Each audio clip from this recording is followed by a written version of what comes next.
জলবায়ু পরিবর্তনের ঝুঁকি কমানো উন্নত দেশগুলোর নৈতিক দায়িত্ব বললেন প্রধানমন্ত্রী।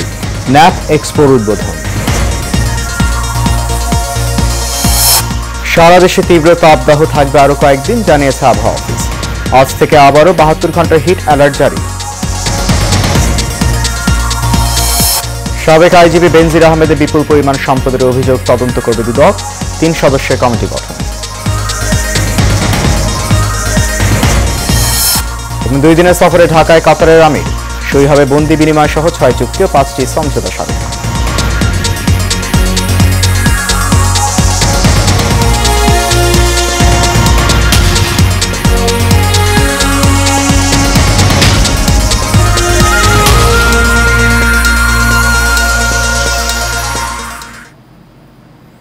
সবাইকে স্বাগত জানাচ্ছি এশিয়ান প্রাইম নিউজে। আপনাদের সাথে আছি আমি সৈয়দ মাহিউজ্জামান মুখর।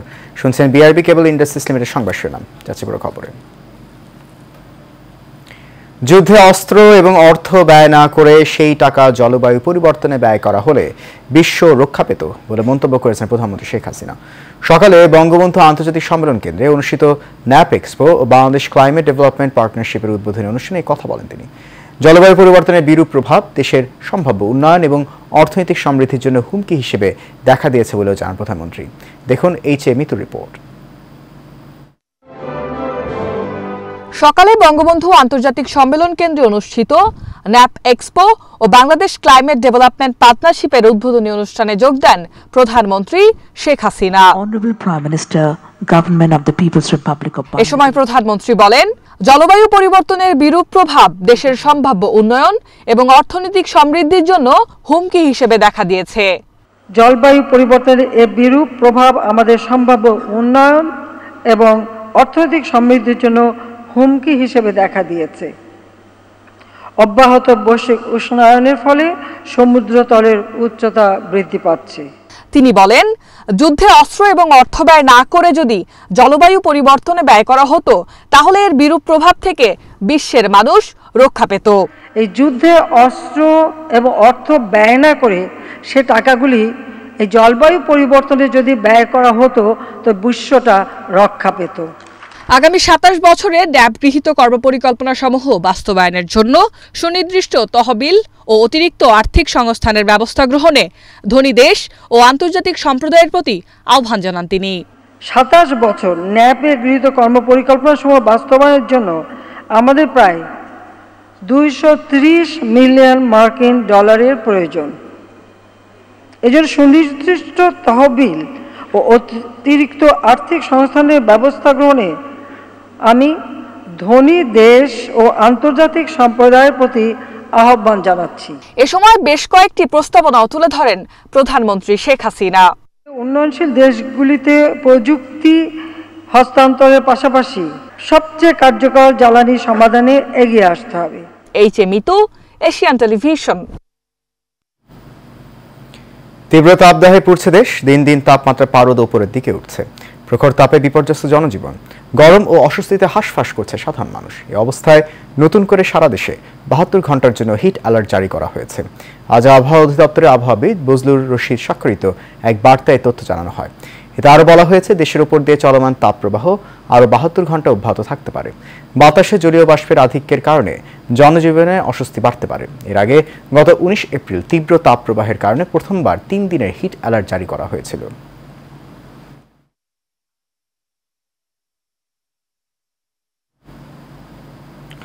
বসন্তের দিন ফুরিয়ে রুক্ষ প্রকৃতিতে এখন কেবলই সূর্যের সীমাহীন উত্তাপ। সেই উত্তাপে শরীর যেমন পুড়ছে তেমনি পেটের জ্বালা সামাল দিতে নাজুক পরিস্থিতির মধ্য দিয়ে দিন পার করছেন খেটে খাওয়া নিম্ন আয়ের মানুষ। তারা বলছেন, গরমে তো বটেই, এই অবস্থা চলতে থাকলে মরতে হবে না খেয়ে। সোহাগ মিয়ার ক্যামেরায় কাউসার আহমেদের রিপোর্টে দেখুন বিস্তারিত। বৈশাখের পূর্ব থেকে খরতাপে পুড়ছে পুরো দেশ। তীব্র গরমে বিপর্যস্ত হয়ে পড়েছে জনজীবন।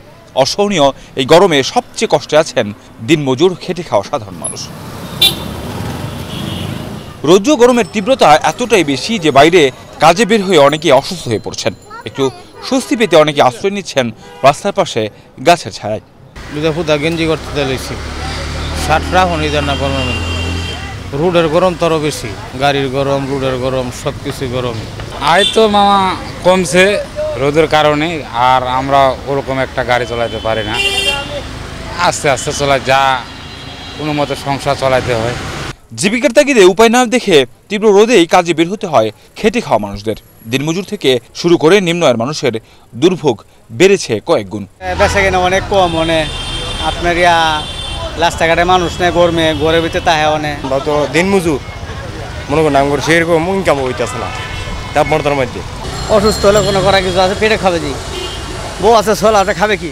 বড় আক্ষেপ করে বললেন, রোদ বৃষ্টি আর ঝড় শীত যাই হোক না কেন, রাস্তায় বের না হলে মরতে হবে না খেয়ে। কাউসার আহমেদ, এশিয়ান টেলিভিশন, ঢাকা। যে কোনো কারখানায় এখন থেকে শ্রমিক ইউনিয়ন গঠন করা যাবে বলে জানিয়েছেন আইনমন্ত্রী আনিসুল হক। দুপুরে সচিবালয়ে নিজ দফতরে মার্কিন বাণিজ্য প্রতিনিধি দলের সঙ্গে বৈঠকের পর সাংবাদিকদের তিনি কথা বলেন। মন্ত্রী বলেন, মার্কিন প্রতিনিধি দল মূলত বাংলাদেশের শ্রম আইন, শ্রমিকদের অধিকার এবং শ্রমিক আইনের যে সংশোধন হচ্ছে তার বর্তমান পরিস্থিতি জানতে চেয়েছে। সাংবাদিকদের প্রশ্নের জবাবে মন্ত্রী জানান, শ্রমিকদের অধিকার দেওয়ার ক্ষেত্রে কোন দেশ থেকে কি পাওয়া হচ্ছে সেটা বিবেচনায় নেওয়া হচ্ছে না বলে জানান তিনি বলেন, কোনো দেশ আমাদের কি দেবে আর কি দেবে না সেটার উপর নির্ভর করে আমরা শ্রমিকদের অধিকারের ব্যাপারে চিন্তা ভাবনা করব না। সবসময় শ্রমিকদের অধিকার যা আছে তার থেকে বেশি যাতে তারা পায় এবং অধিকার বাস্তবায়ন করা তারা যাতে সেটা ভোগ করতে পারে তাই সরকার নিশ্চিত করবে।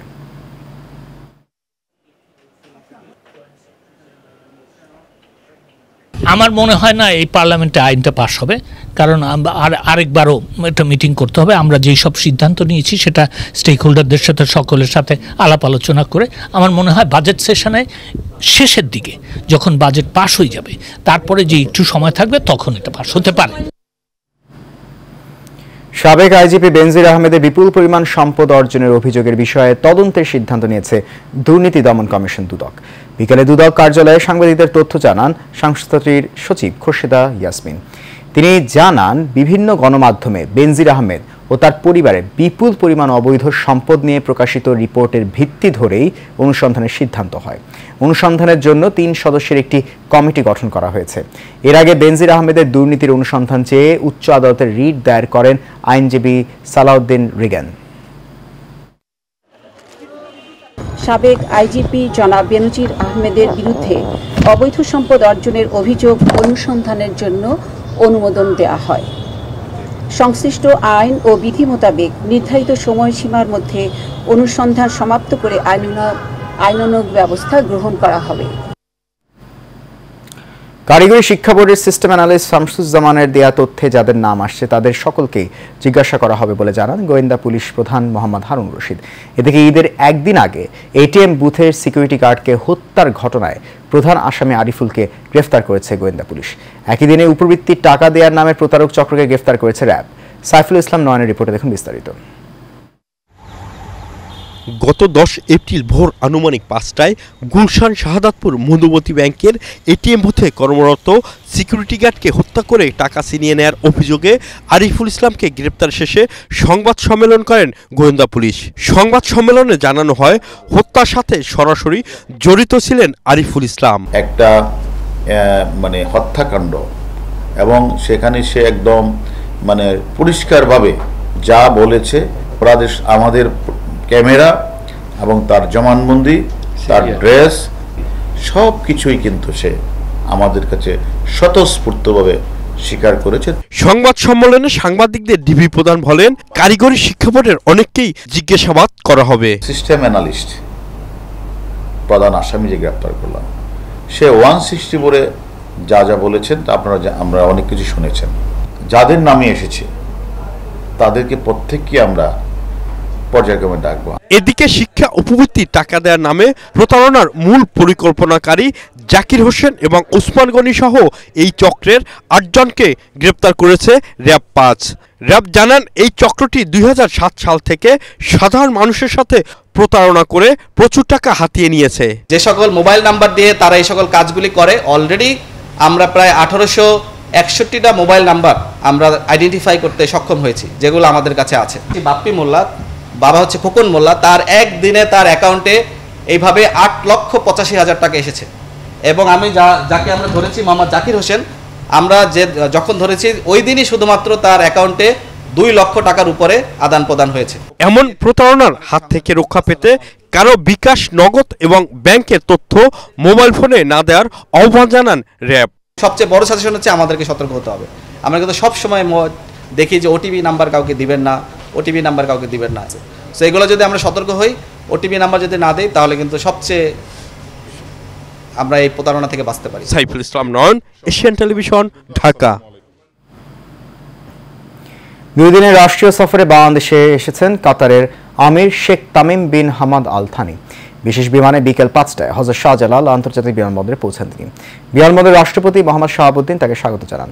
প্রধানমন্ত্রী শেখ হাসিনা 2024 সালের জানুয়ারিতে সরকার গঠনের পর মধ্যপ্রাচ্যের কোনো দেশ হতে এটি প্রথম উচ্চ পর্যায়ের রাষ্ট্রীয় সফর। আগামীকাল সকালে পররাষ্ট্রমন্ত্রী ডক্টর হাসান মাহমুদ কাতারের আমিরের সঙ্গে সৌজন্য সাক্ষাৎ করবেন।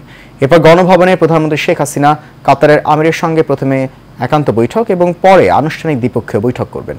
রাষ্ট্রপতি মোহাম্মদ শাহাবুদ্দিন বঙ্গভবনে কাতারের আমিরের সৌজন্যে মধ্যাহ্নভোজের আয়োজন করবেন।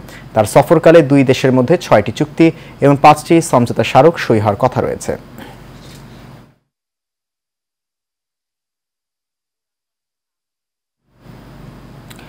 ঢাকা বিশ্ববিদ্যালয়ে মুক্তিযুদ্ধ, মুজিবনগর সরকার ও সম্প্রীতির বাংলাদেশ শীর্ষক আলোচনা সভা অনুষ্ঠিত হয়েছে। সকাল 10:30টায় সম্প্রীতির বাংলাদেশ ঢাবি শাখার উদ্যোগে বিশ্ববিদ্যালয়ের আর.সি. মজুমদার আর্টস মিলনায়তনে এই আলোচনা সভা অনুষ্ঠিত হয়। আলোচনা সভায় প্রধান অতিথি হিসেবে উপস্থিত ছিলেন ঢাবির প্রো-ভিসি অধ্যাপক ডক্টর সীতেশ চন্দ্র পাছার। প্রধান আলোচক হিসেবে সম্প্রীতি বাংলাদেশের কেন্দ্রীয় আহ্বায়ক পীযূষ বন্দ্যোপাধ্যায় ও আলোচক হিসেবে ঢাবির ফার্মেসি অনুষদের ডিন অধ্যাপক ডক্টর ফিরোজ আহমেদ বক্তব্য রাখেন। আলোচনা সভায় স্বাগত বক্তব্য দেন সম্প্রীতির বাংলাদেশের কেন্দ্রীয় সদস্য সচিব অধ্যাপক ডক্টর মামুন আল মাহতাব স্বপ্নিল।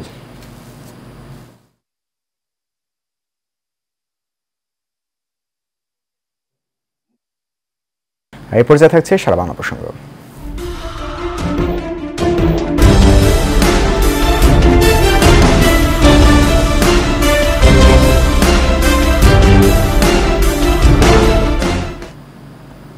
ব্রাহ্মণবাড়িয়ার কসবা সীমান্তে ভারতীয় সীমান্তরক্ষী বাহিনী বিএসএফ এর গুলিতে এক বাংলাদেশি যুবক নিহত হয়েছে। সকাল 9:30টার দিকে উপজেলার বায়েক ইউনিয়নের পুটিয়া সীমান্ত এলাকায় ঘটনা ঘটে। নিহত যুবকের নাম হাসান। নিহতের চাচাতো ভাই আরিফ জানান, হাসান ভারত থেকে চিনি চোরাচালানের শ্রমিকের কাজ করতেন। সকালে সীমান্ত থেকে চিনি আনতে গেলে বিএসএফ গুলি চালায়। পরে তাকে উদ্ধার করে উপজেলা স্বাস্থ্য কমপ্লেক্সে নিয়ে গেলে কর্তব্যরত চিকিৎসক তাকে মৃত ঘোষণা করেন।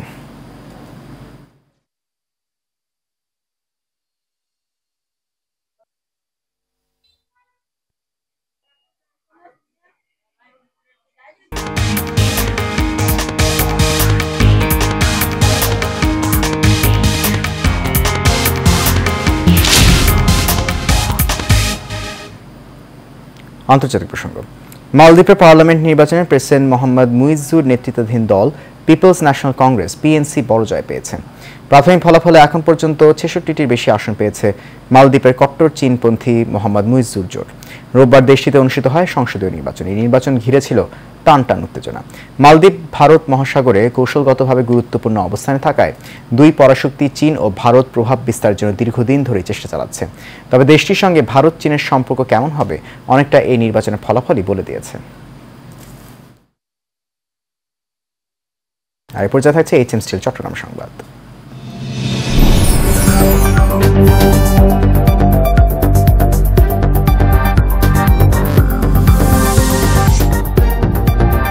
মহানগর আওয়ামী লীগের উদ্যোগে ঈদ উল ফিতর পুনর্মিলন অনুষ্ঠিত হয়েছে। নগরীর একটি কনভেনশন সেন্টারে অনুষ্ঠিত পুনর্মিলনীতে সভাপতিত্ব করেছেন মহানগর আওয়ামী লীগের সভাপতি মাহতাব উদ্দিন চৌধুরী। প্রচার সম্পাদক শফিকুল ইসলাম ফারুকের সঞ্চালনায় অনুষ্ঠানে মহানগর আওয়ামী লীগের সাধারণ সম্পাদক আজম নাসিরউদ্দিন, সহসভাপতি নঈমউদ্দিন চৌধুরী, সাংগঠনিক সম্পাদক নোমান আল মাহমুদ, শফিক আদনান চৌধুরী, হাসান মাহমুদ হাসনি, সম্পাদক মণ্ডলীর সদস্য চন্দন ধর, মশিউর রহমান চৌধুরী সহ বিভিন্ন থানা এবং ওয়ার্ড আওয়ামী লীগ ও ভাতৃপ্রতিম অঙ্গ ও সহযোগী সংগঠনের নেতৃবৃন্দরা বক্তব্য রাখেন।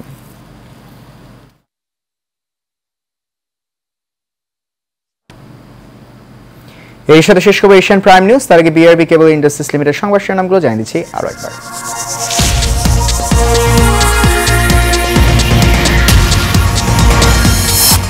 জলবায়ু পরিবর্তনের ঝুঁকি কমানো উন্নত দেশগুলোর নৈতিক দায়িত্ব বললেন প্রধানমন্ত্রী। ন্যাপ এক্সপোর উদ্বোধন। সারা দেশে তীব্র তাপদাহ থাকবে আরো কয়েকদিন জানিয়েছে আবহাওয়া অফিস। আজ থেকে আবারও 72 ঘন্টার হিট অ্যালার্ট জারি। সাবেক আইজিপি বেনজির আহমেদের বিপুল পরিমাণ সম্পদের অভিযোগ তদন্ত করবে দুদক, 3 সদস্যের কমিটি গঠন। এবং 2 দিনের সফরে ঢাকায় কাতারের আমির, সই হবে বন্দি বিনিময় সহ 6 চুক্তি ও 5টি সমঝোতা স্মারক।